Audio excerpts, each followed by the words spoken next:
from the Pathway Studios in Johnston proper. You are live from the path.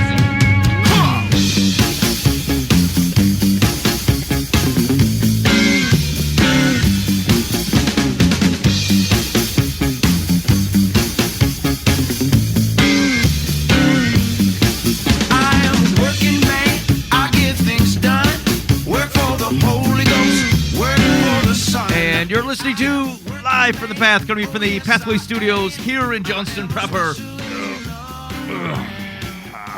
Welcome to the program. They call me the Rizzler. They don't call you the Rizzler. No. I've never called they you do. that. No. If they did, it was for a very short amount of time, and it was because you gave them money to do it. Okay. Here's what we got going on the pro. Hey, we got a lot going on the program today. First of all, Mike's question for the room is, are there what places in the scriptures have you taken in and were difficult to understand, and then you figured out, you're like, I got it. You studied, you looked it up, you asked around, you're like, I got it. And then the very next time you came back to this same part of scripture, you're like, crap. What the heck is this? This has thrown me off again. This doesn't make any sense at all. Yeah. Like I know it's not what I think it is, but I don't have any idea how to take it in. So like that's Mike's inquiry into the scriptures. Here's the thing: is most of these things are found in the Old Testament. So if you're not a frequenter of the scriptures in the first half, you're not going to have some very. There's a couple in the New Testament that I would usually flag, but I think most of these examples are definitely in the Old Testament. Yeah. Okay. Second question. So everybody in the room. So Dan's back. Mike's back. We've got Aiden in the room with us on Live from the Path. And all three of those fellas have recently been across the U.S. border and serving people for Jesus.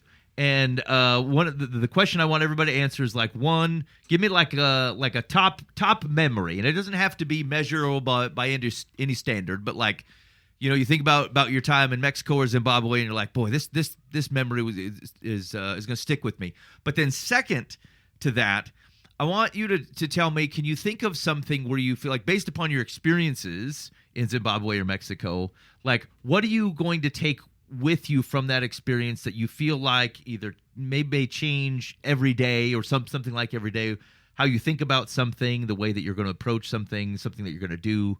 So what are you taking with you beyond just the moment from those times? And so all the three guys in the room are subject to that query. And we'll see what you got. And you guys can be thinking about that too. Like if you've been on some sort of, it doesn't even have to be, overseas or something like that. Like you were intentionally taking time to go serve someone for Jesus. And in what way has that changed something for you that's beyond just the moment of having been part of it? That's a tough dichotomy. When someone's like serving people for Jesus, I just imagine a guy throwing a cup of coffee at somebody and be like, for Jesus. You know what I'm saying? No, I don't understand. Yeah, do I get to decide? I think that the question is is it in the eye of the beholder, or did the person that's doing the serving get to say, this is for Jesus? Do you know what I'm saying? It's when you find a church that'll haul up in the middle of a 5K with water at turn 3, and they're like, bless you. Or this is from the Methodist church on the 5th Street or whatever. They're just handing out water bottles. And then on the scale of 0 to 10, how much for Jesus is this really? And or you're just being a nice person. No, actually, so if that were the example, let's say that's your example, because you're lame.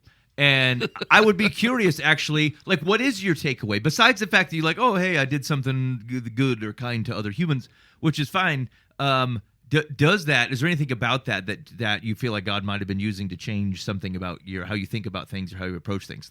I'd be curious on the answer for someone who had done something like that. I know what I think the answer is, but I will not speak to it. Okay. All right. Also, there was someone, I'm not going to tell you who it is so that you can gossip about it.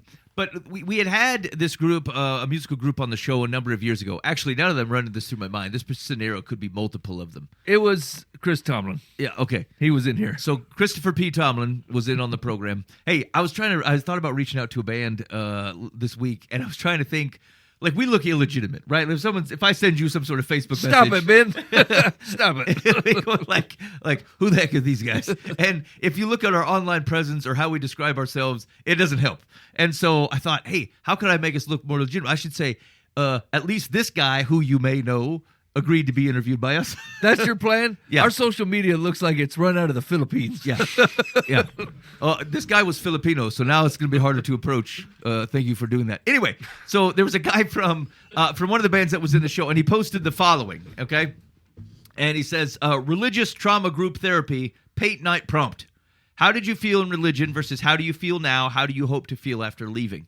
I've never felt closer to hell than when I've been trying to unlearn the suffocating darkness of fear, guilt, shame, anxiety, manipulation, and control that religion instilled in me. Every day I'm working to take my power back, find myself, and continue to work through all the darkness and internalized lies that come up. The battle's never over, but the progress is worth the pain. Okay, I want to come back to this because the thing that guy expressed is not uncommon for folks that are going through a deconstruction or ex-evangelical, or leaving. And I guess I'm curious. I want to kind of talk through, your thoughts on what about the God that we know, the Jesus that we follow, is causing some of people to react this way. Are there just people who are bad at following Jesus and that's what this guy's interacting with? Are there things that are true about following Jesus that people just don't like? And so it feels like manipulation and a removal of your identity. And so, because there's to me, I'm guessing that there's a mixture in here where I don't know, you could say, well, whatever, we're going to get to it. I kind of want to talk through it because it's not uncommon. I've seen these kind of accusations a lot. And I want to do them respect by at least recognizing where's this kind of thing coming from? Can you understand it? And then what is being misunderstood to walk away with these types of conclusions? All right, and then we'll give some advice on Dear Life from the Path. By the way, if you need, maybe you need some advice and you are just one desperate homie, you have no friends and decent outlets in life, and you want to get a hold of Life from the Path, you can use the Life from the Path complaint line, 515-517-0085. Call or text. We'd love to hear from you if you need advice or if you have general commentary on the show. I presume it's a complaint. That's why we named the line that. I suppose you can use it for other things if you're lonely. It hasn't happened yet. No, we got a couple of nice people like your bison episode, Mike. Bison's in heaven. The kids making fun of me all week for that. Because my version of heaven has some kind of werrant bison that come by my house every day. Yeah. And we're at odds. You know what I'm saying? We're not friends. We're not against each other. But he's not happy with me, and I'm not happy with him. Yeah, that's because it's not biblically accurate. If the lion lays down with the lamb, then Mike gets along with the bison. No, it's unmentioned. That part of Scripture is actually to be taken literally. The lion and the lamb will lay down. The bison will stand all the time, and they will be upset at me. I see. Bison are trouble. Exclusive. Okay, let's do this quarrelsome parts of the Scriptures that you know and then you don't know. Mike, why are you even thinking about this? Did you run into one? Well, yeah, of course I did. I was reading back through. I decided it hit me. I don't know, about a month ago. I'm like, I'm not taking in enough Bible, and then I felt like I was behind. I'm like, I should have been reading way more Bible up to this point. I'm like, I got to catch up. I've read through the Bible a couple, 3 times probably, but I just felt like I've been stuck in the Psalms, a bunch of wispiness, and then a lot of New Testament. And I'm like, I just need to take the whole story in again. So I got on this, they're like, you should do a year Bible reading plan. I'm like, nah, man, it takes too long. I'm already behind. I gotta really take the Scriptures in. Find me a 6-month plan. And the Bible app, it did not disappoint. And so I'm on a 6-month Bible reading plan. And, of course, that has me rereading through Genesis. And it comes across like a couple stories here and there that I know that I've read them, but I don't remember them. And then when I read them, I'm like, what the heck does this even mean? I don't even understand. And the biggest one, I should have pulled it up. The one that I was just read through yesterday, I think it was, is I just moved on to Exodus, and Moses had gone up to the burning bush, and he's like, I want you to go back. And then Moses says, I don't want to go. You got to find someone to do it for me, blah, blah, blah. And he gets his brother to come help, and he's like, now get moving. You need to get moving to this Egypt. And it says, Moses takes off for Egypt. And then the very next paragraph is like, now the Lord tried to kill Moses. I'm like, what happened between here and now that all of a sudden, the Lord is now super mad at Moses? And to get the wrath off of him, his wife Zipporah circumcises his son and then takes the leavings and touches Moses on the foot. And now all is back to being right again. And I thought, man, I've read this before. And for the life of me, I just have no idea what this even means. Right. or what? I mean, and I thought, I know I asked somebody last time, and I wish it would come to my mind, and I just sat there and thought about it for about 20 minutes, and I thought, you know what? I don't care. I don't know. It was not a huge part of the Bible, but I thought, I know I've looked into this, but I have zero idea what it was supposed to mean at this point. And I thought, this has to be, I wonder if anybody else has some. Like, has these big old glaring parts of the scriptures where they're like, every time I read it, I'm like, I don't know what happened here. And we were moving along, and all of a sudden, whammo, circumcision, touch his foot. We're now everything's good again. I would say, so I'm going to take the cheat to start. This is getting better, but Revelation holistically, I think I have to get reoriented every time. Like I've taught. I'm sure Dan's taught. Where you taught on Revelation, and you go through it, and you're like, okay, I got a handle on this. Same thing happens at the back half of Matthew 24 or something. You feel good about it, and then if you go 9 months away, a year away, and you're reading, you're like, well, hot dang. I thought I convinced myself this was not the right interpretation, and then I have to like reorient and not like slip back into, I don't want to say the plainest reading, but like the thing where most people read it just a little too shallowly or too quickly. That will happen to me on some of the apocalyptic literature stuff for sure. Well, especially when in between, you teach on it, you have it down, and then you read all the Left Behind books and watch the movies, and then 9 months later you go back and read it again. You're like, okay, now you're all messed up. Oh no, they got me twisted. Like, no, there's actual truth in there somewhere, and it's not. Well, it just messes everything. Uh-huh. I think like I actually have a hard time when it comes to like things like Isaiah, Ezekiel. It's not an individual story that'll get me tied up, but like I have to go through a lot of work to reorient myself and like, what are we even talking about here? Because, some of the problems, and this is what has left people the ability to do weird things with prophecy or things that feel like future promises, is like, in what way is this relevant to the people who are hearing it? And then perhaps in what way is it also relevant to a broader part of God's story?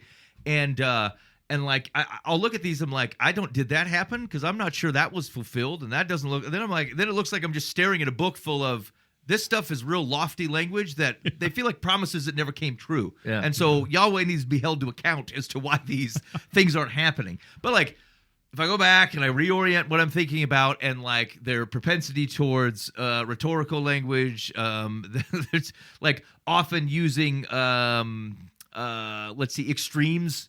Always as in nevers when they don't really mean that, and you kind of realign to some of that stuff, and then I get kind of back where I should be. But like those ones, I think it takes some effort for me to get reoriented. Is it really like a Hebrew or Jewish way of writing that like the author or the narrator never seems to give you like how to feel, like doesn't tell you how you should feel about something. No, actually, I think what's interesting is this is true. It's less true, I think, in the New Testament. I think, like, if you read Paul seems to anticipate things that you might be thinking. I'm going to say, in fact, Romans is just a run of, I say a thing, I know you're going to take it in wrong, and so I'm going to correct it, and I'm going to say it. By no means. Yeah. And so Paul does that. But you're right, like take the Pentateuch for sure, the Tanakh or whatever, and then like even as you go through the rest, it presumes everyone's going to have a common reaction to it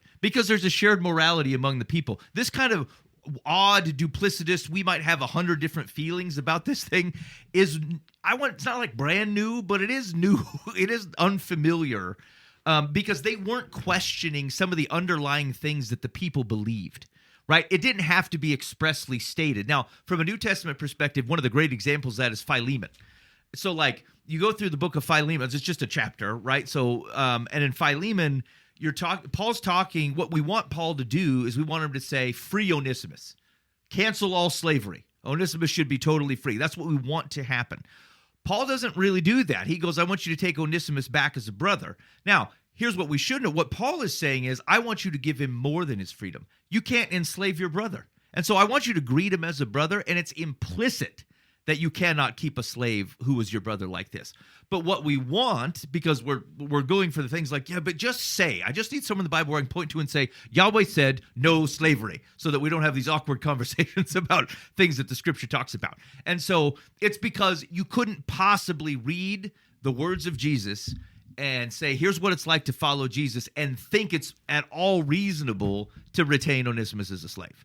But we struggle with that, We right? do Because struggle like with that. we will read that in our modern Western context and go, well, he can still keep his brother as a slave. That's wrong. You know what I'm saying? And like that is not what Philemon is saying at all. No. But that's what if you read it flat and read it without a cultural understanding or understanding God's character or heart as a whole, like those two things can't sit. Yeah. It's because we have a level of moral duplicity, or what the phrase is cognitive dissonance, right? Like you believe one thing and you believe another thing, and they actually can't match. And so something has to shift. We do this a lot with, actually, it goes back to a conversation we were having just before the show started. Is you'll people like who are separating from their parents, having like an estrangement, and sometimes on the child side, you'll hear the child go, "Man, when I was being raised, these things were happening, and these things were happening," and the parents are dumbfounded. They're like, "That is not how it was at all," and like the kid is telling a story as if like all these things were different, but the reality was sometimes they have a belief about how a situation should have gone or how they should have been treated, and it doesn't match up with the reality of how they were raised, right? Like they actually, maybe the parents' world was pretty good and there were just a few rough run-ins and normal parent-teenage stuff. But to reconcile what they want to believe or how they feel, you actually have to recolor the past. And now it becomes, no, that person was abusive towards me, or like they never gave me the time of day. And like the parent could come back and go, what do you mean though? Like we invited your friends over all the time, and like we're the ones who did blah, blah, blah. And like it's gone from your memory because that's how cognitive dissonance works. You have to you start changing something on one side or the other. And so I think that is the struggle, is there's a lot more duplicity in what is morally good. Trying to hold on to a whole narrative of like taking God's character holistically and not require. We're like, why didn't Paul just say? And Paul would go, why would I have to say that? Like, it does not make any. How could I, if I invited a man I was met on the street and I invited him to come have dinner with my family, and so it's like someone going, well, but why didn't you say that we shouldn't hate him? What do you mean? I invited him into my house. Like, I obviously don't. What do you mean? Right. Like, There's zero reason to bring this up. Yes, and so like I think the Old Testament, it's even harder because you're also not carrying around kind of like the oral tradition and the community that keeps you in check, that you don't start thinking wild, like ridiculous things about God and his character. And so a lot of the places where we struggle, we're like, especially in the Old Testament, we're like, boy, that seems to go against what we feel comfortable with in God's character. It's just sitting out of context. And we're like, well, why does the Old Testament have to be ambiguous? It wasn't to them. They did not feel it as ambiguous as we are hearing it. And we do for sure, right? Like I was just reading about Joseph, right? And like the famine that he was managing. And he basically fleeced everybody in Egypt of their property, their food, their money, and their herds until after the famine, the Pharaoh owned every stitch, including their they were indentured servants. Yeah. To the Egypt. And I was reading, I'm like, yeah, that's they're like, because he's a wise man. I'm like, he seems like a thief. You know what I'm saying? Like he played this out, like, and he didn't have to. He could have given them food out of the generosity of God gave him a heads up that the famine was coming. Yeah. And instead he used it as a wise business maneuver to basically enslave an entire people. And I'm like, I feel like Joseph did him wrong here, but the Bible doesn't speak to it. So like, am I taking it in incorrectly? That's that's one of the hardest things, is the lack of biblical commentary on, like, when someone is bad, we just want him to go and the Lord said he was a bad man, or he should not have done that. Yeah. It doesn't often do it. Like, but what we do is, and what people who are generally in disagreement with the Bible, they'll go, look, the Bible condones this. It doesn't condone it just because it was there. It just said it happened. It said it occurred. It's actually a really good example is polygamy. The Bible does not come out and say you can't marry multiple people. There are biblical folks in the biblical record who are marrying multiple people. Almost all in Genesis, really. Right. Now, here's the thing. There's a couple things of contextually that we should be taking in consideration. The first one is, I mean, yes, there was sexual things going on there, but like marriage was often about caring. This is why you get harems, right? You got very rich kings if they got like 100 wives, and some of these ladies are like, boy, I hope I end up in that harem, because they're cared for. Yeah. Like they don't have to worry about anything, and it was the separation between the very rich and the people who had nothing was super broad. It was way imbalanced, right? And so this was not. It's a moral problem for sure. But like, if you're being very practical about the matter, this doesn't make people that mad. And so there's a contextual issue about being married meant something to care for someone. You're taking responsibility for them. But secondly, follow every polygamous situation in scriptures, and you tell me whether any of those worked out. Yeah, they were all disasters. Every one of them produced blew up. lines of disaster. That's right. They all blew up. Now, if you look at it, like, does the Bible come out and say no polygamy? No, it doesn't. But like, you can watch everywhere that it happened, that it doesn't match the pattern of which is otherwise spoken of and established. And so, especially in the first 3 chapters of Genesis, Yes. right, where it says like a man leaves a woman, a parents to be with his wife, Yeah. not wives. You know what I'm saying? Like, he didn't say, by the way, I mean not 7 wives, right? He just said this is the ideal. This is what you're shooting for. This is what I designed you to be. Yeah. And then I didn't mention all the things you could do to pervert that and make that not right. Yeah. And like, I mean, you take the 7 wives of Lamech, and you follow all the other multitude of wives. Like, even for, you're like, hey, this is a good guy. Israel marries multiple ladies. It doesn't go very well. It goes terrible. And so that's the thing, is we want it. It makes our lives much simpler if it just goes no polygamy. There, I said it. Scripture isn't generally doing that in a lot of different ways. Which is funny, because like one of the biggest conflicts in the Bible, or the critiques of the Bible, is like it's not very clear, and or that it's an overarching rule book, right? Like, all it does is tell me what I can't do, and really, like, a lot of, especially the Old Testament, produces an aim of character, right? This is what you're shooting for. I'm not going to take the time to list off all the things that you shouldn't do. That would be a much bigger book, right? It's easier just to say, here's the one thing you should do, or here's the attitude that we're going for. Yeah. Not here's all the ways you could fail at it, or you could make it not right. And so, like, it's an odd critique to come against the Bible that says it's just a book of rules that tells me what I can't do. And it's like, it really is not. It's mostly a book of very highly suggestive things from the creator of the universe that goes, here's what's best. This is what you probably should shoot for. Yeah, and it's even we even approach it wrong in the sense, even if you wanted it to be a rule book, like ancient Eastern rules, like laws, didn't work the way our laws work. Like, ancient Eastern rules presumed, even like you take the Code of Hammurabi or other things that, like, it might have been that had some relationship with how you might think of, say, Hang on. Have you read the Code of Hammurabi? parts of it. Is it Hammurabi? It's Hammurabi. I'll say Hammurabi. Dan, have you read this ham sandwich? To my knowledge, I have not. Aiden, where you at on ham sandwich reading? Never read it. Know of the guy. Yeah. Okay, you've heard of it. Yeah. Right, okay. No, yeah. not the same, Ben. You're You saying- can't talk casually like everybody's read ham sandwich and knows exactly what you're talking about. Anyway, so other, like, ancient Near Eastern or Eastern laws. Ham on rye. Yeah, ham on rye. So, like, modern law says, and we've run into this in America, right? Like, if it's not in the law explicitly, we might not be able to convict you. And so we're like, hey, if you stab a guy with a knife, he's, you can convict him. But the guy's like, well, what if I take the butt end of the knife? The law doesn't say anything about butt end of the knife. Not guilty, because, like, it's not explicitly stated. The law codes in the kind of when the Old Testament is starting to be codified and under Hammurabi's code and stuff, like, they would laugh at that, just like Moses would. Because, like, remember when he's getting what's his dad's name? Remember Moses' dad? No. Anyway, he's like, gets his dad to help him put those tribunals together, right? Like, That's his father-in-law. yeah, that's what I mean. Jethro? Yeah, I say Jethro. begin with the J, but I can't remember. Okay, yeah. So Big Jed and Moses got these judges, and they needed judges because the laws weren't explicit. They're giving you pictures of how things should work, levels of value. Just like I'm going to botch the example, but like, hey, if your donkey stomps on your neighbor's goat, you own for the goat. That doesn't mean your neighbor's donkey can kill your chickens. And no one would have read it that way. And the reason you see the rules, like the laws, kind of refined. Leviticus is like this because we're like, oh, it's a book of laws. No, it's not. It's a book of people disobeying laws, and then more laws coming to help say, no, now listen, like, let me bind you in a little bit more because your freedom in this area is causing you Right. Do we difficulty. need to have 10 laws? If we say, look, if your donkey, steps on a goat and it dies, you owe for the price of the goat.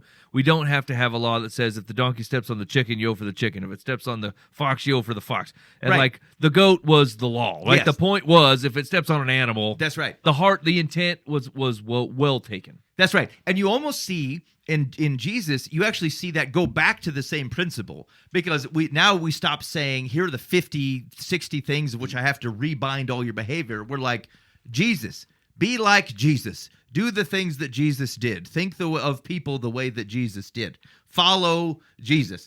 And so it's like a reestablishment of what it looks like to, like, I will be your God, you will be my people. And then you find almost immediately within some of the epistles and stuff, people having to go, okay, but listen, like, this is when I said to follow Jesus, you seem to have perverted it already. And so let me give you some examples of which you're not thinking about it correctly. But the thing still stood, just like the summarization of the old, like that Jesus gives of, like, love your neighbor and like love God and then love your neighbor as yourself. He's like, that should do it. You actually should be just fine if you were to do those two things. But, like, you guys are wily, and sometimes I got to really lay it out straight for you. And so that's why the laws continue to get more specific. But, like Yahweh always, like, just follow my character as expressed to you, and you'll be fine. I think about it, like, when this is unfair because we were talking about this before the show, but we were talking about the separation between the parents and the kids, and some of this ties into some like anxiety things and depression things that we see in modern society, and, like, some of it. Not all of it, so be careful before you hit the complaint line. But, like, some of it is flat out because you're spending way too much time thinking about yourself. Of the things that God says are a priority, it is to love Him and love the people around you. And if you're busy doing those things, you have a way less time to be able to sit and wallow in whatever perceived thing is happening to you. Most of the time, like, a lot of these things show up where, like, you just start spinning around and around in your head is like failings on your part versus other people's, or what people should have done based on what they did do and what your value is, and, like, and you just keep running it over your head, and you're like, I don't think that lofty. I'm just scared of, like, what the dentist thinks of me. You know what I'm saying? But, like, here's the thing: is if you go to said dentist, or, like, this is funny. I was talking to at least 3 kids this week where they're scared to death to make phone calls. Like, they won't call. Like, if they had to call to set up a doctor's appointment, if they don't have online scheduling, they will not be going to the doctor. They will not call a live person to save their soul. Right? I sympathize with that, though. Well, here's the thing. It's not your favorite thing to do, right? Like, no one actually likes doing it. But push comes to shove, I'm going to call them. You know what I'm saying? Or what if I had to order a pizza? If they don't have an online app because it's Rudolfo's Pizza and he's some old man who don't have some kind of online presence, like, if you really want that pizza, you're going to have to call them, right? They won't do it.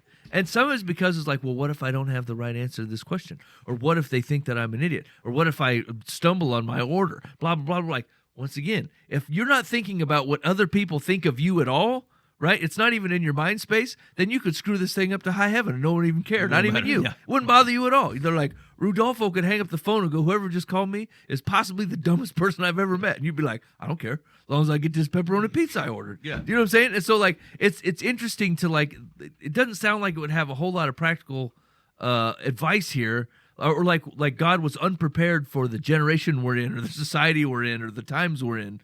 But, like, the truth is, He spoke to it, right? And all the things that we keep digging into and mulling over are the things that are actually causing us harm. All right. Aiden, did you have one? Did you have, like, a particular stumbling block in the old scriptures? I want to say definitely, like, easily, like, anything where, oh, man, I'm, like, blanking on what I had. I had something. That's okay. It would definitely have to be something like you read it and you don't immediately understand if it's, like, descriptive or prescriptive. And it's like, am I reading this right? Or is this just about a king who was, like, faithful and then he wasn't and then he immediately died? Yeah, right. Yeah, actually, I would say it's funny. I was reading, was it Ephesians or something? It was within the last couple of weeks, and I took it in. It was like within the first couple of chapters. Paul tends to do this. He goes the first couple of chapters and, like, I don't have any idea what I just read, to be honest with you. Like, they were all a bunch of Jesus words. I get it. Yeah. But, like, they didn't click. Nothing clicked in my mind. And similar, like, I don't know what I'm supposed to do with this. Like, is this do I need to spend a bunch of time trying to sort this out, or is it like it doesn't supposed to hit me today? Because sometimes, to Aiden's point, sometimes the king hits you. You read something, and you're like, well, hot dang. I tell you this, there's been the kids are memorizing the part of James where it's like the two pure, Double-minded man. the pure religion. Oh yeah. Okay. Do you remember what the two things were for the Orphans pure and religion? widows. Yeah. Yeah, caring for the orphan and widows and not being stained by the world. Yeah. And I thought, crap, man, if those were like, I know they're not the only two, but if I just started there, I'm like, well, am I nailing those two? I don't know. Probably not. Probably not. I'm beholden to the gas station. You think the American church doesn't know what to do with orphans and widows? The orphans and widows part. It's just culturally not a thing. I mean, we have them, right? I'm not saying we don't have them, right? Yeah. But like, Yeah. it's not a central part of our culture as it is in a lot of other cultures. That's my big talk when I go visit churches about the orphans in Zimbabwe. Is I've read that verse for my whole life, and you just kind of like, yeah, we don't have orphans. right. I mean, I know people in foster care, but they have homes now, so they have technically people caring for them. Widows, we have like insurance and stuff. I don't know any begging on the streets. I'm sure there's, it's not easy street or anything.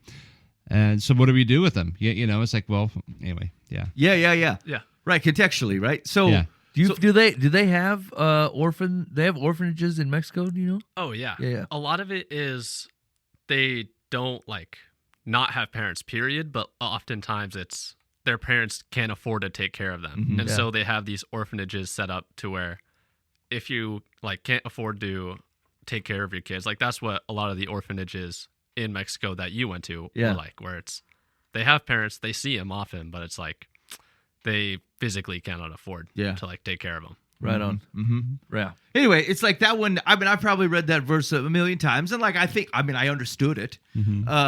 But it was just I was in my kitchen, I was looking at it and go, I can't.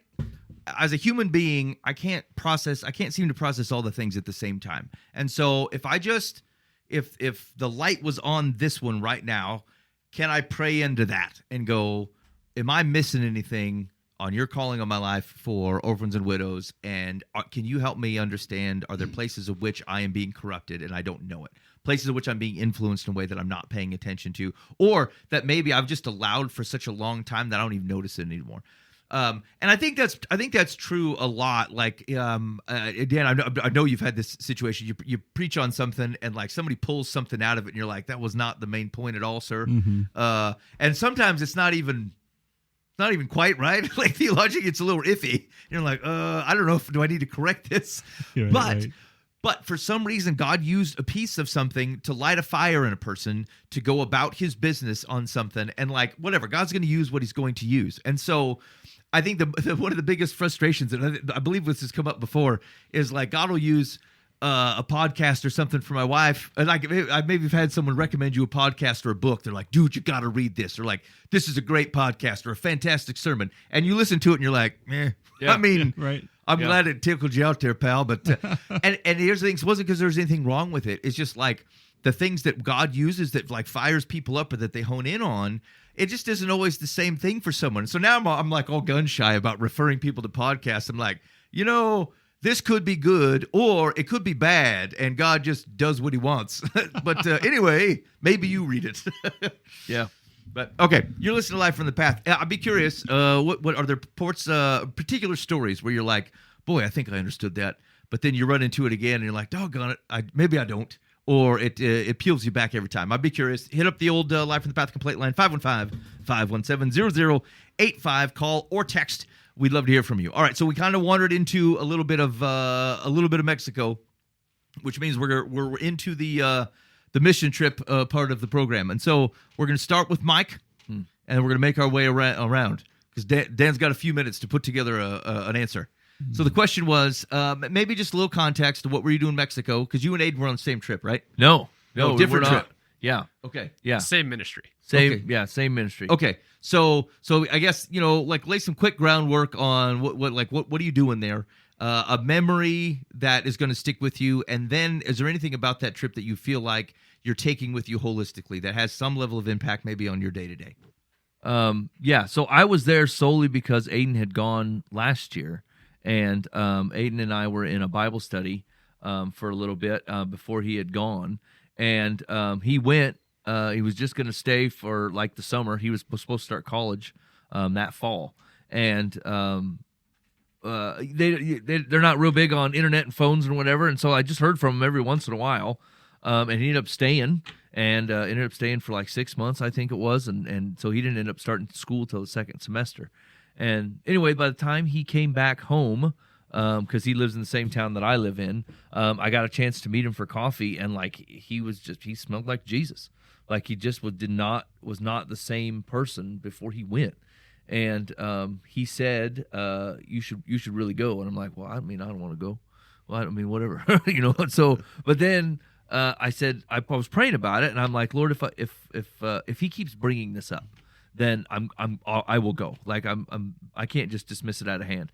And so Aiden kept bringing it up. He's like, you should go. And so I'm like, okay, good enough for me. And so I went. And so really, what it is there's a place in Tijuana, and Aiden will be able to tell you a lot more of the ins and outs of it. But like basically, for a person like me, I show up for a week. And we help build houses for families in Tijuana. And they apply, like they have to have the land, and they pour like the concrete. That's what they have to do.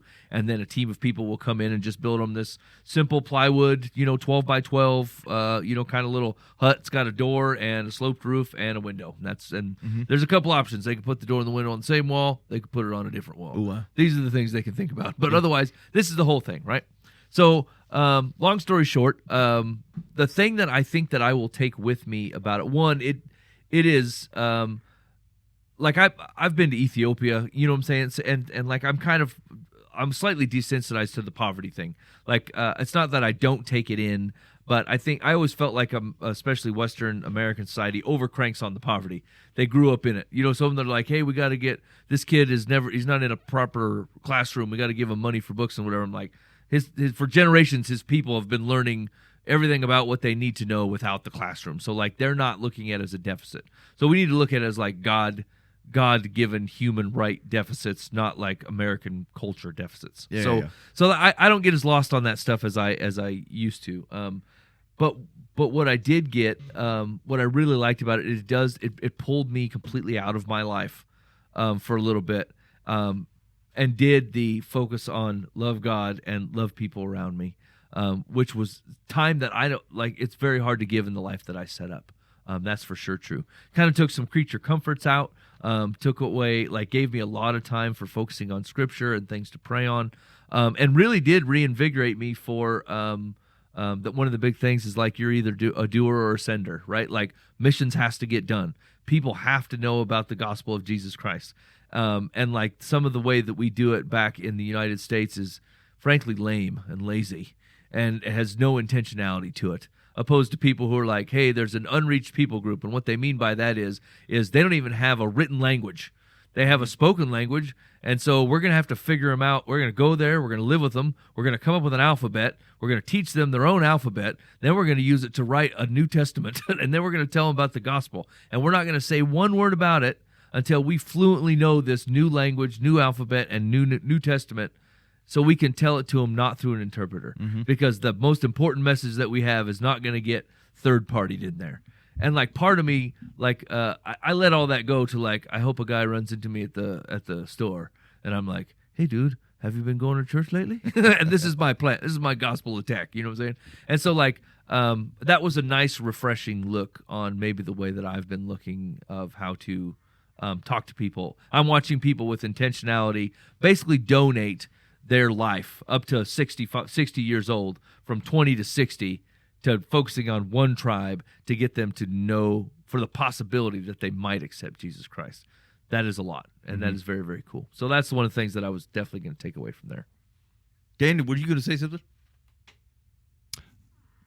I wasn't going to interject anything. Oh, okay, okay. You kind of like got your like you going to sit up and I probably have a just speech. was He's got rearranging cirrhosis. myself. Yeah. Do you remember? This had to have been 7 years ago or 8 years ago or something. Mary Wasty was here on the program, and she was with like a Bible translator. YWAM. Yeah. And so like that was only she was kind of raising money to go over and do that very thing, like languages that people are using, that aren't written down, aren't codified or whatever. Boy, yeah, what a deal! I think it is a great reminder that like it always feels so Indulgent. Yeah, maybe. I guess like what I was is disappointing to me that I'm like, wow, what can I do? Like I got to think of a bunch of stuff, and you know that there's plenty to do. You know that there is. Yeah.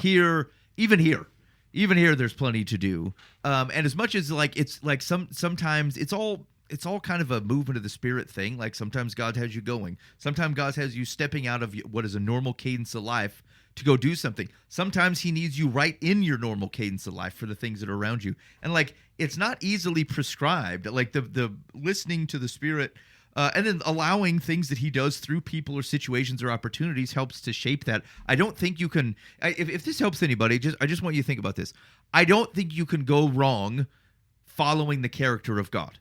And so like, hey, how do I know if I'm supposed to be a person who just like is a light in my what seems like a normal path life? I have an office job and I raise my kids and I blah, teach blah, blah. soccer. Whatever. Yeah, like that's option A. And option B might be, I don't really do some of those things because I'm working with the local abused ladies shelter over here and blah blah blah within my town. And then maybe the third thing is, actually, I don't even live here anymore. I'm going to go someplace else where the culture is completely different. And like, it's sometimes, like you get the impression that you might be missing out holistically on God doing something in either one of those three. And here's what I tell you. All three of those can be totally righteous.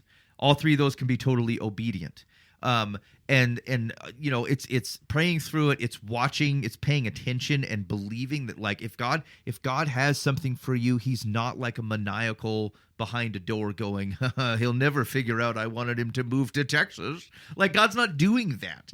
And so like, but let's say like you can't be wrong following his character. So like maybe Nairobi is your ultimate destination and God's got a plan for something to happen with you in Nairobi. And maybe you're missing the clues. But if during your non-Nairobi time, you're like, maybe I should go volunteer at that shelter for harmed ladies. Like it's not a hand slap. Yeah. Like God's not going to be upset that you followed the notions of his character in what felt like obedience. Yeah, you're not derailing his plan for you by doing something that is otherwise in his character. Yes. Right? How could you settle for something less like soup? Mike, you idiot. I want you to move to the Philippines. Yeah. Like that's not what's going to happen. No, and so like the thing that I think you run a risk on is stagnation and disobedience. Like if you know God is calling you to do something and you're refusing it, you have a problem.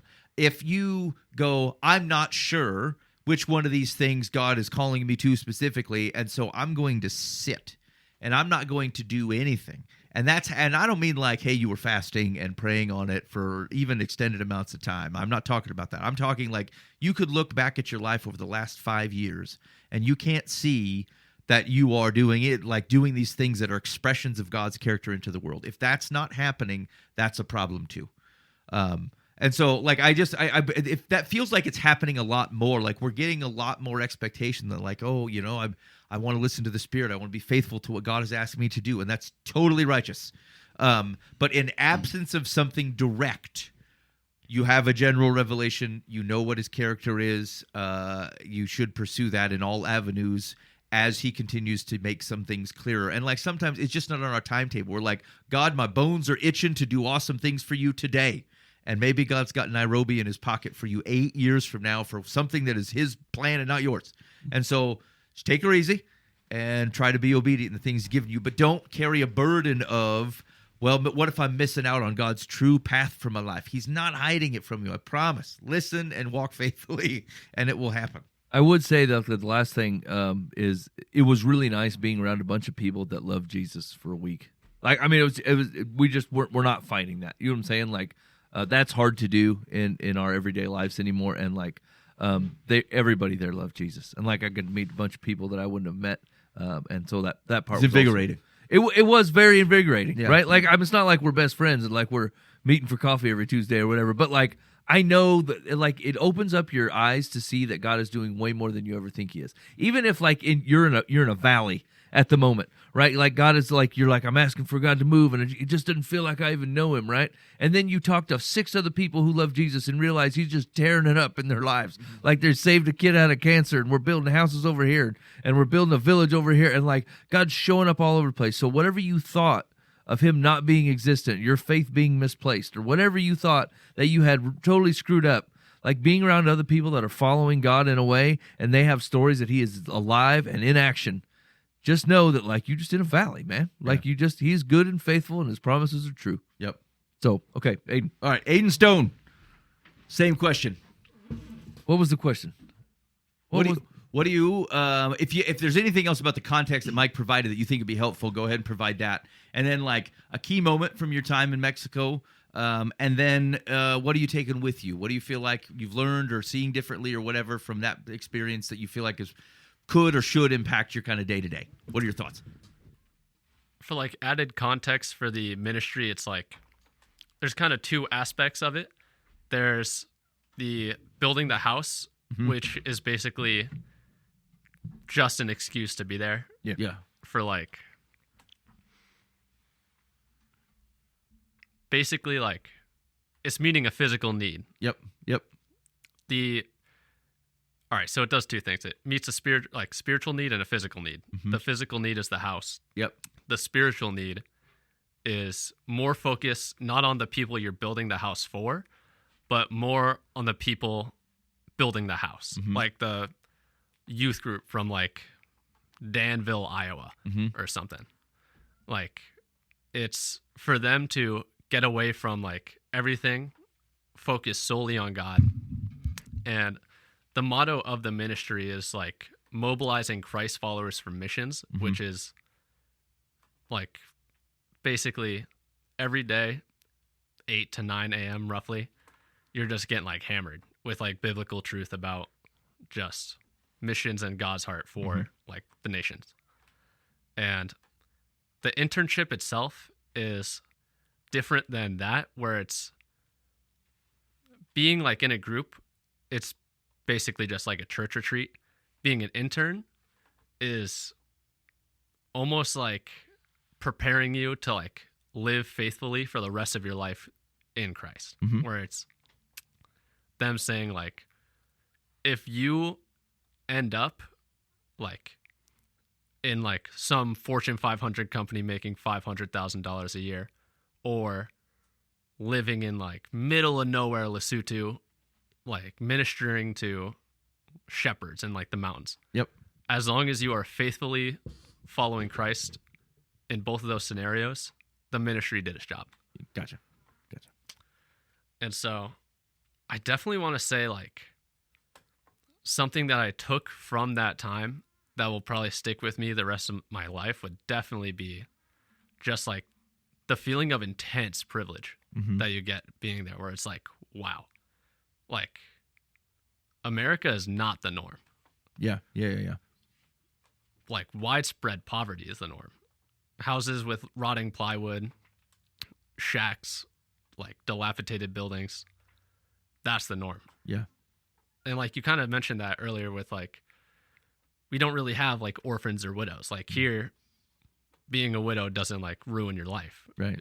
Like here, orphans are cared for by like the government. There's like foster care systems. But there it's, if you're an orphan, you have to get a job. There's no one to rely on there. If you're a widow, it's same thing. It's like you can't like work in the same way that a man can, or you are like barred from different places in society. And so being there and knowing like, for me, this will end. Yeah. It's like, I will always go back to Iowa. I will have AC. I will have a comfortable life. I will be able to get a state education. And the person I'm building this house for will probably never see a paycheck larger than like $50,000 a year in their entire life. Yeah. Just like seeing that is crazy. Like being so young, you're like, oh, this must be, this is it. This is everything. Yeah. Which makes sense. Like you almost have to force a perspective, and you don't know that your situation is so unique. It's one of those things that like I've come, and I believe we've talked about this a number of times coming off with some of the short-term trips, is that like when your context is so unique, sometimes you have to force the perspective. Like you could read about it and it wouldn't change necessarily. Like it takes kind of experiencing some of these things to fundamentally alter what feels normal because it feels normal because then you prescribe it onto the rest of the world. Oh, well, this is how the world works. Well, it's not how the world works, to your point. Yeah.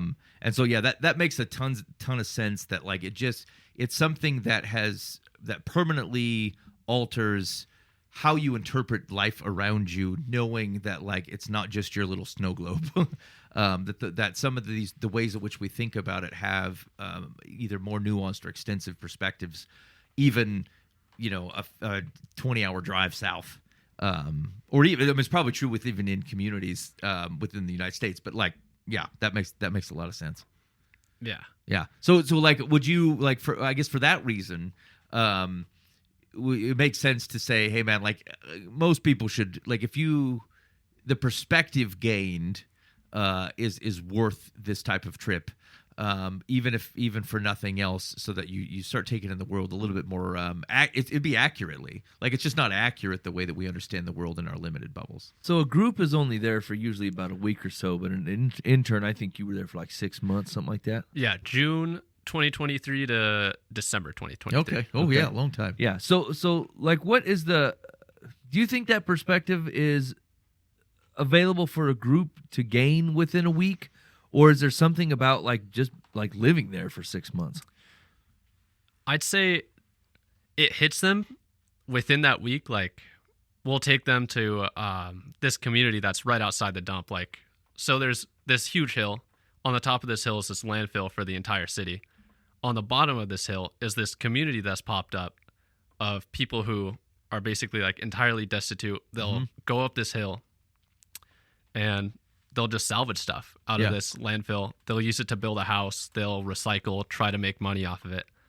And almost the first thing, every single time we like get back, we do a little debrief, like, what did you guys see? How'd you feel?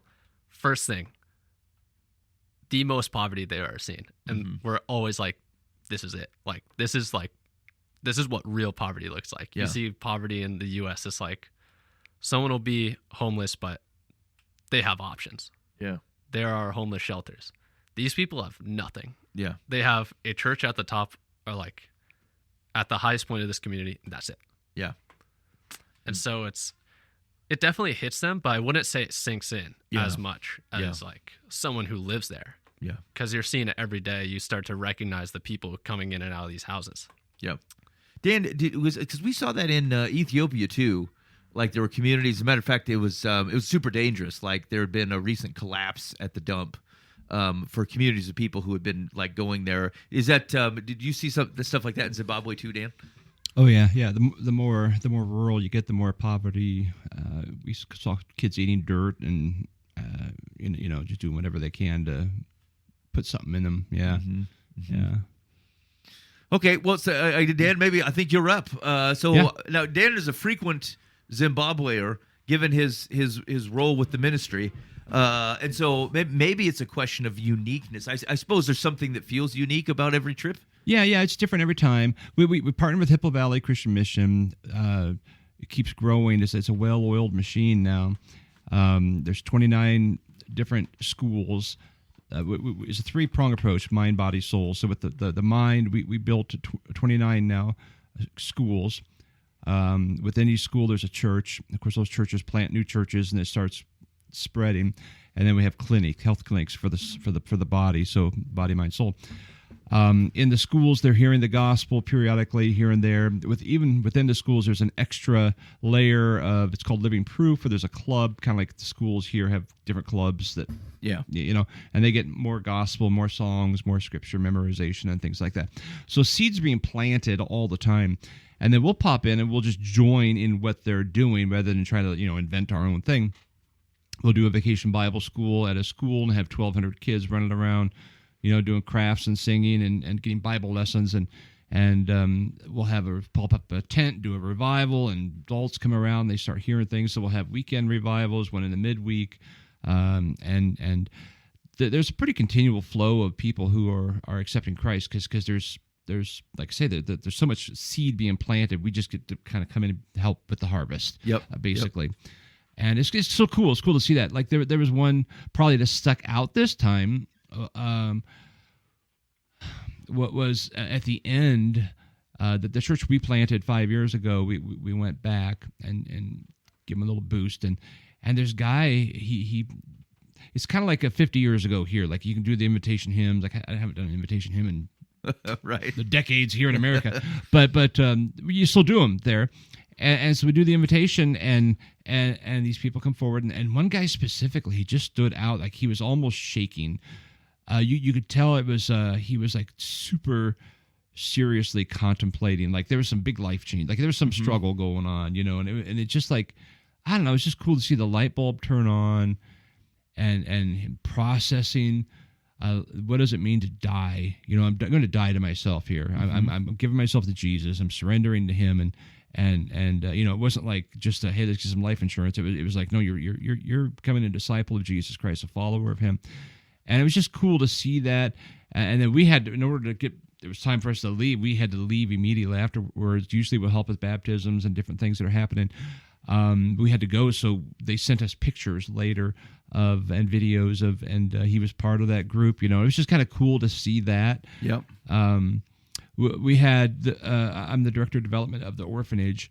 That's additional. Back in the 20 years ago, the AIDS epidemic was so serious. The average life expectancy had gone down to the 40s. For adults.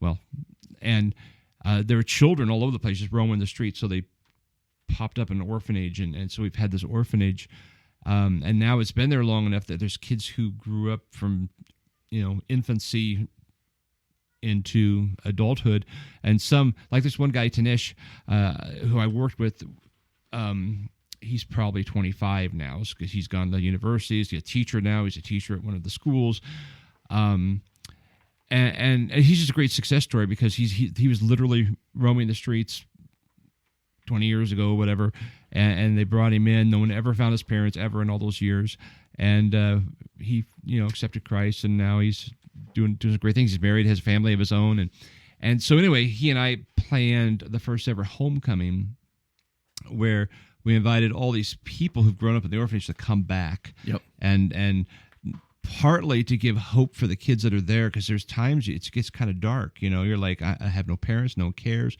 Maybe I had a parent. One kid was with his dad. He's a drug dealer. Dad got arrested, and that was all. So the kid's at the orphanage now, and so he's kind of he's old enough to he kind of knows the ways of the street, and so he's kind of a troubled soul. One of our team became a sponsor of his because he has a similar background, and they've connected, and they'll have monthly conversations and video calls and all that stuff. So there's some connections that made, which is really cool. I'm kind of flopping around, but anyway, this homecoming was such a neat thing because all these people came back. It's a shame there to be an orphan.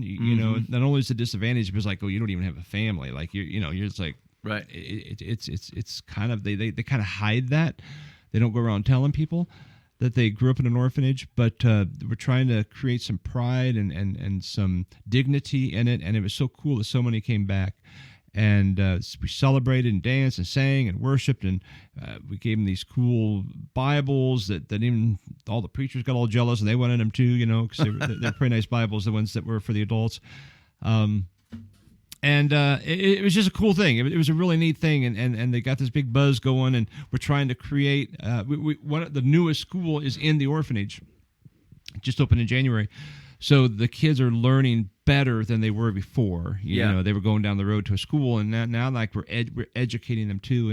And our goal is to not just release them, but to have lawyers and doctors and plumbers and teachers and like really train them in something, and to give them an advantage rather than a disadvantage. So.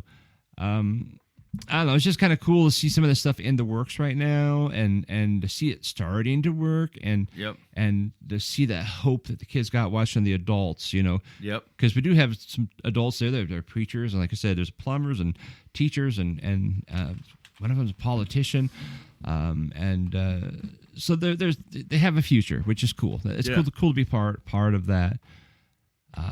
The thing, like I brought back, and I do this every year, but I was just so more obvious this time for some reason, of just in my life, there's been a handful of times I can say that I was really in tune to the Holy Spirit more than normal. Like we were kind of talking earlier, like just sense the Spirit. Yep. One was we planted this church, and in probably at least the first 5 years, it was just like the radar was always on. There was just you just were intentionally seeking.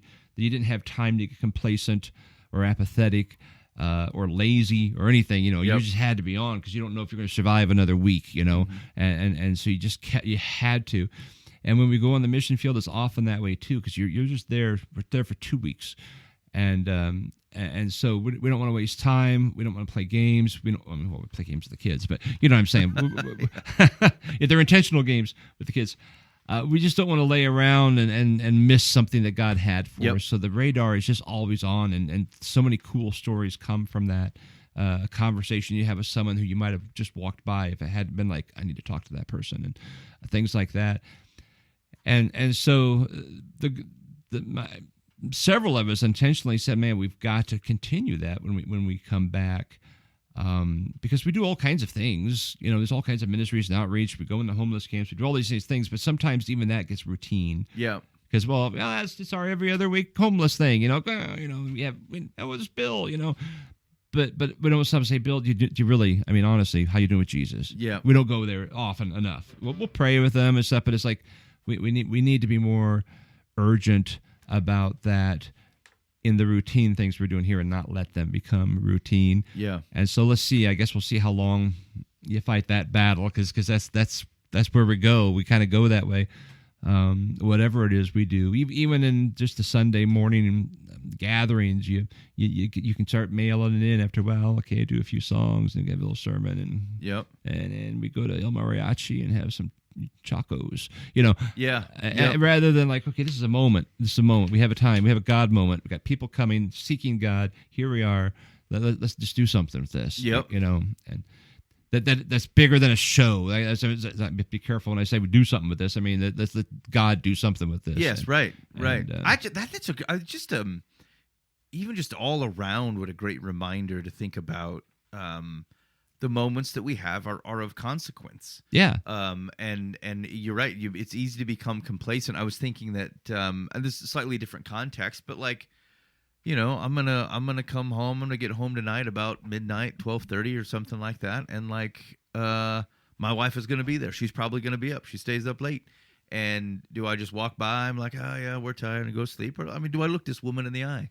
Am I glad to see my kid in the morning? Do I wake up and like, I'm gonna go? I have a roughly 9 to 5 job that's office work, and like, do I approach it going, hey man, these are moments of consequence. The next person I'm going to talk to, like, this person matters, the moment matters, and like just looking at that with some energy, with some hope and some optimism, and the belief that like you matter, the things you're talking about matters, how you do these things matters. Like it's and it gets blown up obviously as you start thinking of some of the context that you're talking about. Yeah. But like, boy, it's just so easy that like for the pattern of your life to play you like the fiddle, as opposed to you busking with your fiddle. Well, you read through Acts or wherever, and it's like, well, Paul says, oh, we were going to go here, but the Holy Spirit closed the door, or he opened the door there, but we don't. You just go, okay, yeah, but what did that mean? Yeah, what conversations took place that had him know that, oh, this is a closed door? Yeah, right. he was dialed in, or he would have said like, oh, God's telling me not to go there.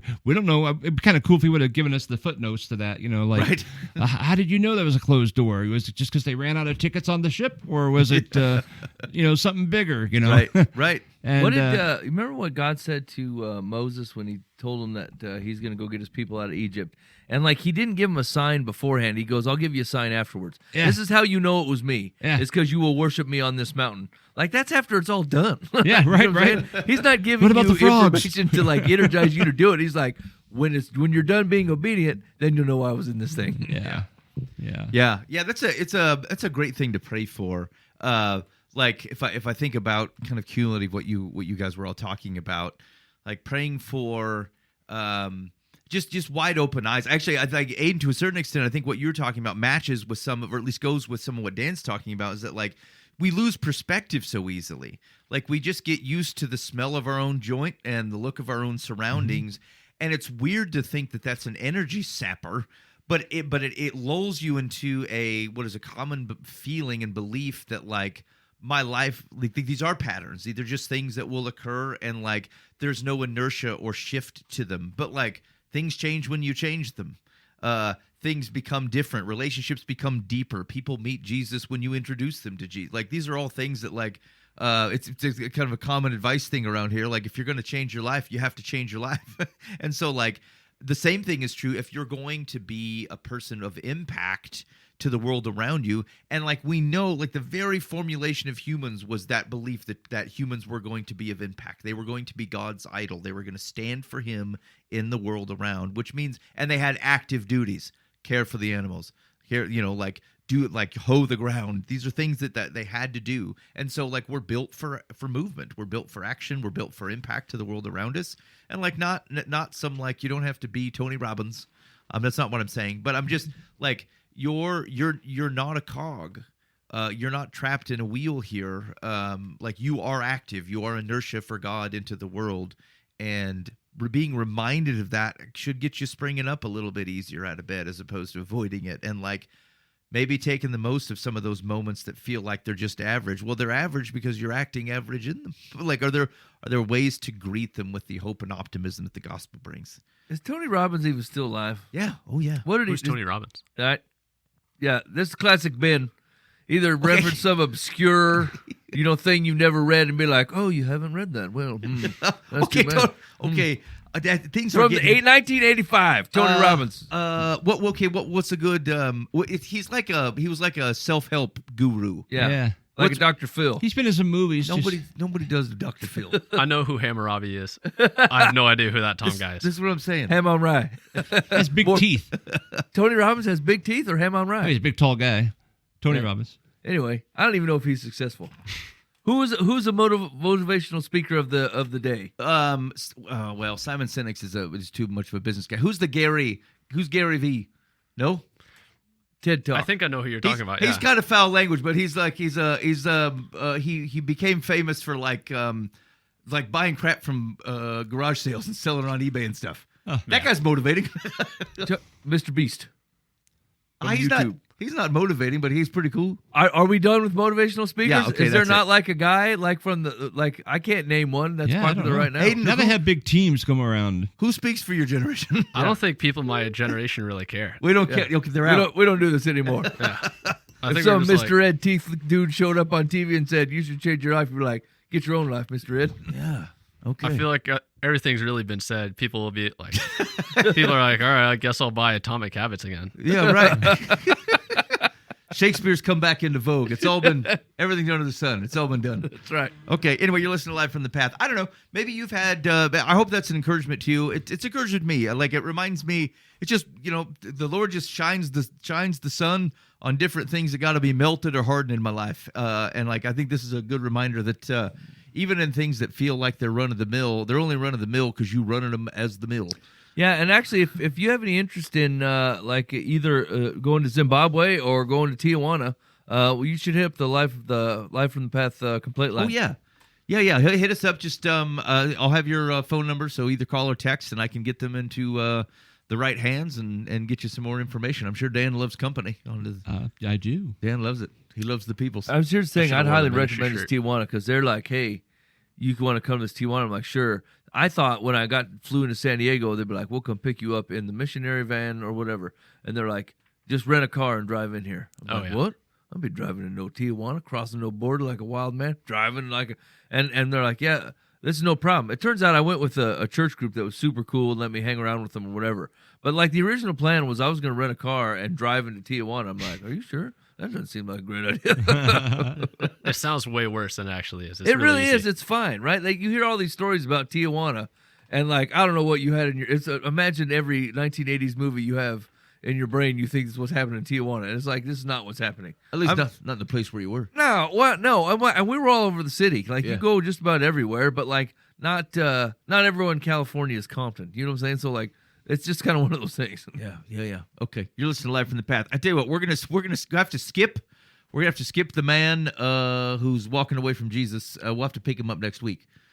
He sounds like a real downer anyway. I know he seems like a real downer. But I hear saying, I'll address it right now. God says, love me, love the people around you. When you do that, you don't have near as time to focus on all the things that he's saying right now. you don't think? Okay, I'm going to come back to I'm it. not saying church people and religious folks, like these people can't hurt you if you're in your Bible. If you're following Jesus personally, and this is your thing, this is what you're doing, and you're not allowing other people to tear it down and to force you into feeling guilt that God did not put on you, like you accepted the guilt. Guilt is a free range commodity. You have to accept it for it to be there. And so, that's right. Yeah, no one can put guilt on you. You have to. That's agree right. to it. I can't just guilt somebody as they walk me past them on the street and go, "That's it. This dude in the hat's gonna have guilt all day." That's not how it works. Yeah. So either you earn it or you stole it. These are the two things. If you earned it, then you need to pacify through it. You need to pray and repent and walk out of it. If you stole it, then you're a fool.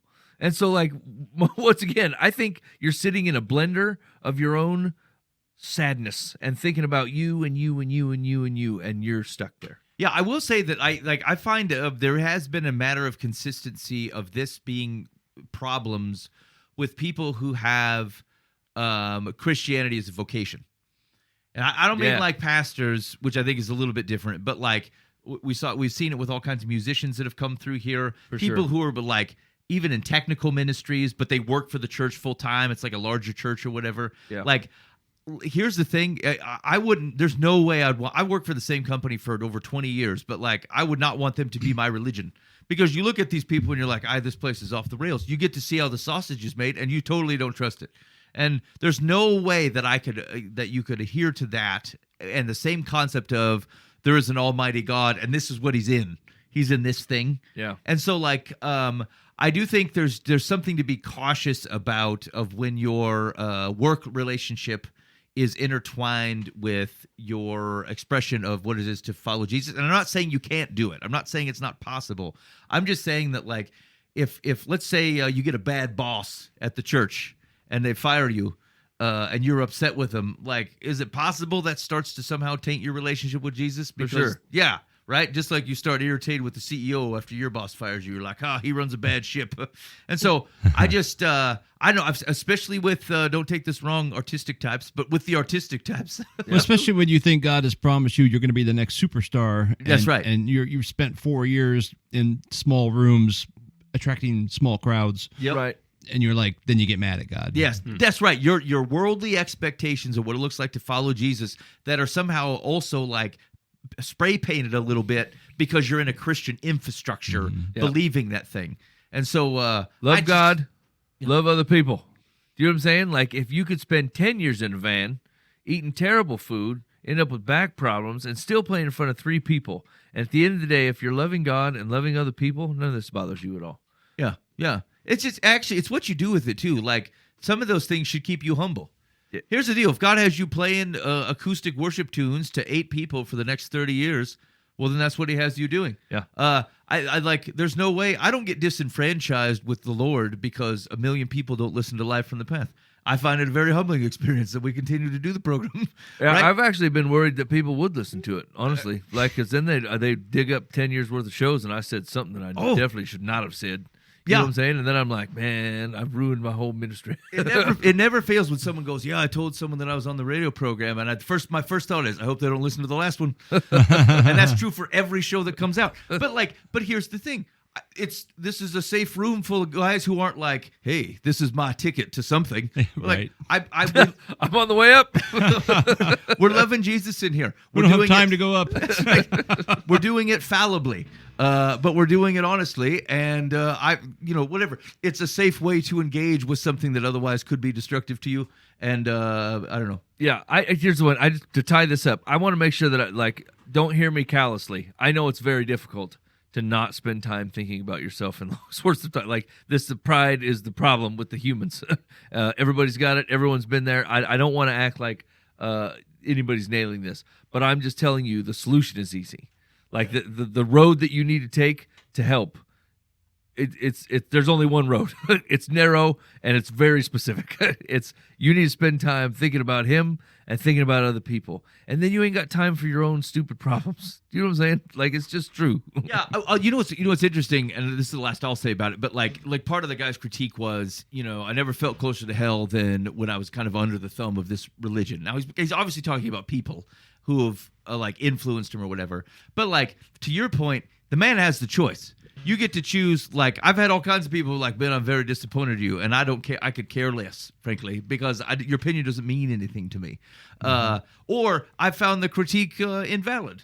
I've had people who I care about who've been like, hey, you really dropped the ball on this one, and in my mind, I'm like, no, I didn't. I nailed exactly it. what I intended. Yeah, I feel good about it, frankly. I mean, you could be arrogant about it. Like, you have to be able to learn and shape. But like, the reality was, to your point, if someone offered him a false version of God or an unhealthy relationship with some of the concepts of Christianity, and he accepted them, one, you didn't have to do that, and two, you're not going to find any resolution digging further into yourself. You're the guy who let the thing happen. Yeah, you're the guy who allowed the influence of either some perversion or, frankly, you're just rejecting something that God said was good, and you permitted that. And so, going deeper in that hole, friend, it's like it's not going to come out how you want. And so then what's going to happen is, and this is like I think we're seeing this, is you either have to completely gaslight your own life in your own mind to make it seem like it hasn't been, like, otherwise you can't live with yourself with this type of behavior, or it's despair. Because you find out that you can't be trusted, you can't sort it out on your own. Either to a certain extent they were right, or you looked so intently in your own eyes and you found nothing. Yeah. And then you become desperate and you make terrible decisions, and you either continue to allow false people to mislead you, or you, again, like, make bad choices personally upon your own life. And so it doesn't add up anyway, dude. Yeah. You know what I'm saying? Like, at the end of the day, if I go to Shoney's and they serve me terrible food, and then a guy vomits next to my table and no one cleans it up, and I keep showing up at Shoney's every week, I can't be like, I can't believe it all turned foul, right? Like, this is unknown to me. So what happened is like, it was good. You were there, right? Like, you did meet the peace of God. You did see the joy of God in some capacity. Now, maybe some people got in the way, or maybe God didn't do what you wanted him to do. These are all possible things. I think everybody's walked in that. But what you can't do is go back and act like it was the Shoney's. You can't go back and act like it was nothing but vomit and overpriced cheeseburgers the whole time, because it definitely was not that. I'm going to tell you this. If I can't say Tony Robbins, you can't say Shoney's. Why? What's a Shoney's? Is it even open anymore? I was trying to think of somewhere in the country. I think there is still one. I was going to Google it. Two but, Shoney's available. All right. It was Applebee's before Applebe's. You would go to the Shoney's. Great potatoes. What the heck Pizza. ever might be Shoney's? Y'all are making Gen X references that I don't understand. We're not ready. We need some fresh blood in here, boys. If you go to Henry's and get yourself a hamburger. It's nothing but garlic and Ben Gay in this whole room. We gotta do better. Okay, we gotta do this. We got one advice. Okay, let's do it. Okay, dear life from the path. My son married a girl from Taiwan. This is gonna be good. She's sweet but very uncultured. I have tried for more than 10 years to get along with her, but it has been very hard. We have nothing in common except my son. She doesn't cook very often, or clean, or do laundry. Her English is terrible. She dresses poorly, has no interest in her home, and celebrates no holidays. We are never invited to dinner. We always entertain them. They have no children. Our relationship with our son is strong, but I have grown to dislike her. She does very little for him. Her interest in saving money at the expense of any enjoyment is sad. I don't know what to do. Help, please. Well, you know what? It's a good thing you're not married to her. Sounds like you should mind your own business. Wow. Wait. Okay. I think we got to be cautious about phrases like "she's uncultured." I know that I was think like it's definitely just a culture difference. Yeah. She's of her own culture. That's right. She's she's cultured just in not Taiwan. American. Jeez. She doesn't even know English, Ben. She's Boy. from Taiwan. Okay, here's where you could start. Is like, the man obviously has no, like, if to write what he wrote and not recognize that he has a problem, just like that obviously he's very short-sighted and narrow with how he's approaching this. You think it's a man that wrote it? Isn't it a dude? It didn't say. Oh, I thought it was the mom. You think it's? I thought it was a mom too. It got mom vibes from me. Okay, It did give mom vibes. Okay. Yeah. Because she feels threatened by another woman. Nothing to be threatened about. She doesn't cook. Yeah, she what doesn't kind clean. of dad goes, okay, does this phrase come from a mom or a dad? She dresses poorly, has no interest in her home, and celebrates no holidays. That's a mom The phrase. dad's like, score. Yeah, dad's like, good, I'll just stay home. Okay. You're telling me I don't have to go to Christmas? Finally. Yeah. Well, okay, here's the deal.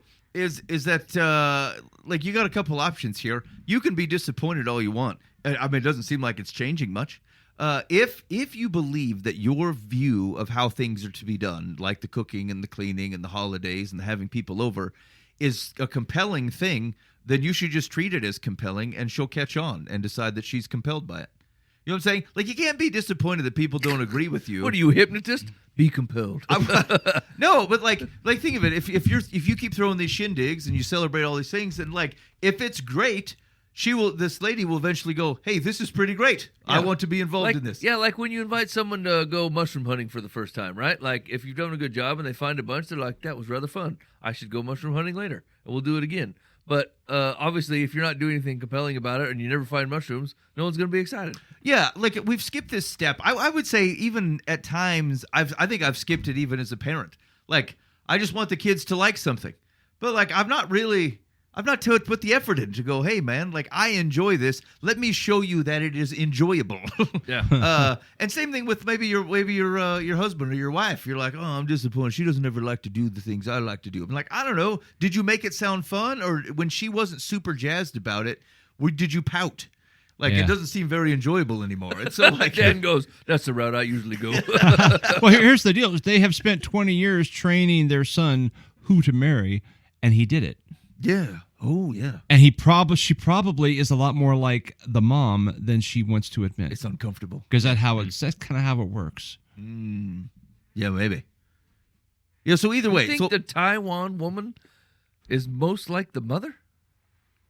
Somewhere in the character somewhere there, he's seeing his mom. Or the opposite. It's a revolt against the mom. Or it could be, you disgust me so much, I'm going the opposite. I don't know. Dan, you're talking about out of both sides of your hooves right now. But I'm still sticking with my first Can't theory. ride every wave that comes by your house. It's either this thing or the opposite of it. I'm guessing, though, she is not providing at these holidays anything that our fine new bride would enjoy for food. Yeah. Yeah, right. I mean, is there any rice? Is there any whatever? I've been to Taiwan. She's 10 years in. Yeah. And she didn't care. She's trying to make her American. Yeah. That does sound right. Because she's uncultured. Yeah. Yeah. I think you got to rethink this. Are you only accepting of this person for what they otherwise they acclimate to you? Or like, are you allowing yourself to be enriched by their perspective and point of view and how they go about something? Now, here's the thing. You could be disappointed that like, that your perspective is how to care for a husband, and this wife is not doing any of those things. You're like, oh, I wanted better for my son or something like that. I mean, I understand that thought, but like not everybody has the same values you have, including obviously your son.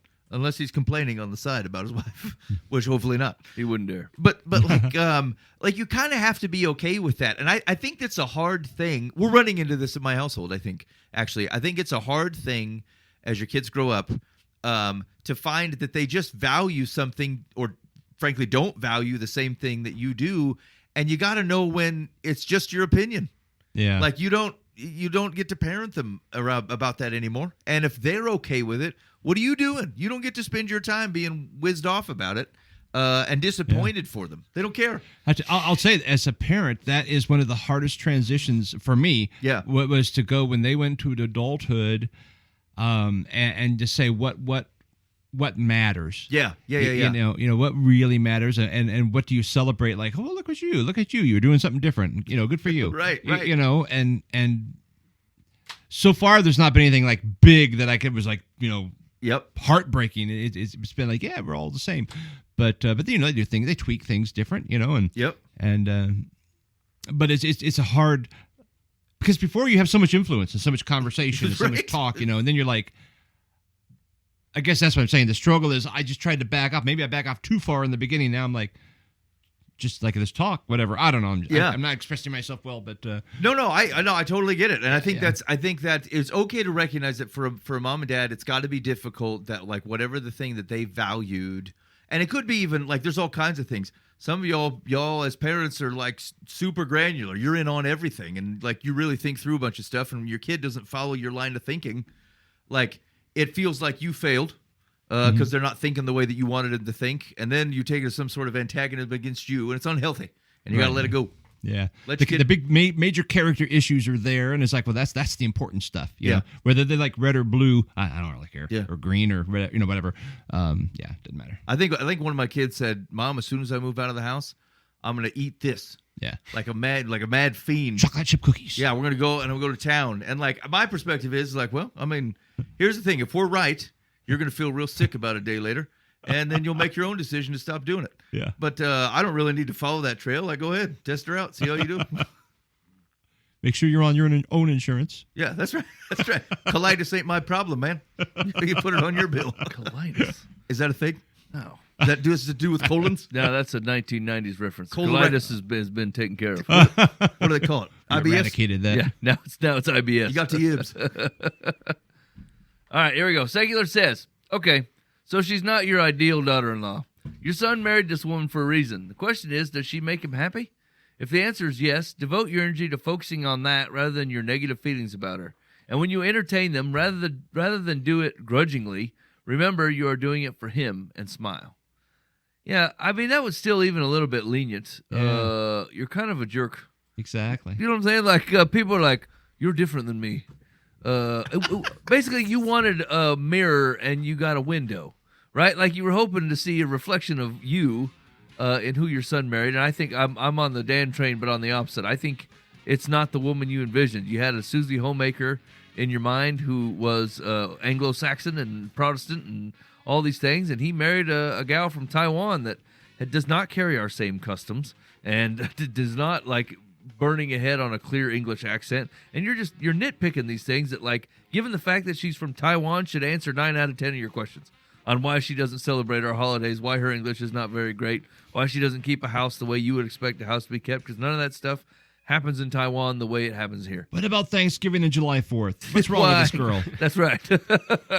She doesn't understand what country produces some of the things that come around her here. You know what I'm saying? So, like, I think you're just being, like, on purpose obtuse and stubborn about this particular marriage, and I think you should either change your ways or stay out of it. That seems right. All right, you're listening to Live from the Path. Thanks for hanging out with us this week. We really do appreciate it. Make sure you hit up that complaint line, 515-517-0085. Call or text. We'd love to hear from you. Also, if you're following Live from the Path on the Instagram, apparently the posts are annoying. I will see what I can do about that. She's not going to do anything. I'm going to see what I can do. I can turn it off. You can just go use the Facebook. The Facebook posts the link to No, stuff. listen, man. It's All working the correctly. cool kids are on Insta. That's But true. It's the devil's You playground. say no. No, that's true. Yeah, it's true. See? Okay. I use Facebook for Facebook Marketplace. That's it. Yeah. Oh, shoot. I can see that. All the people are on the Insta, Ben. You just got to get it so it's putting out the right content. I don't think it can be done. It requires manual effort. Anyway, thanks for hanging out with us. Aiden Stone, thanks for coming in, buddy. We really appreciate it. You're welcome at any time. Dan, you're also welcome at any time. Mike, we'll have to think about it. That's fair. Based upon some of the stuff you said. Yep.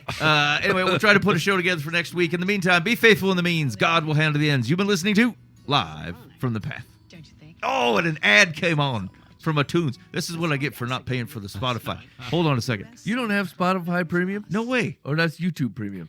No, I don't. Doggone it anyway. I'm giving away free ads for this stuff. What do you want? Hold on.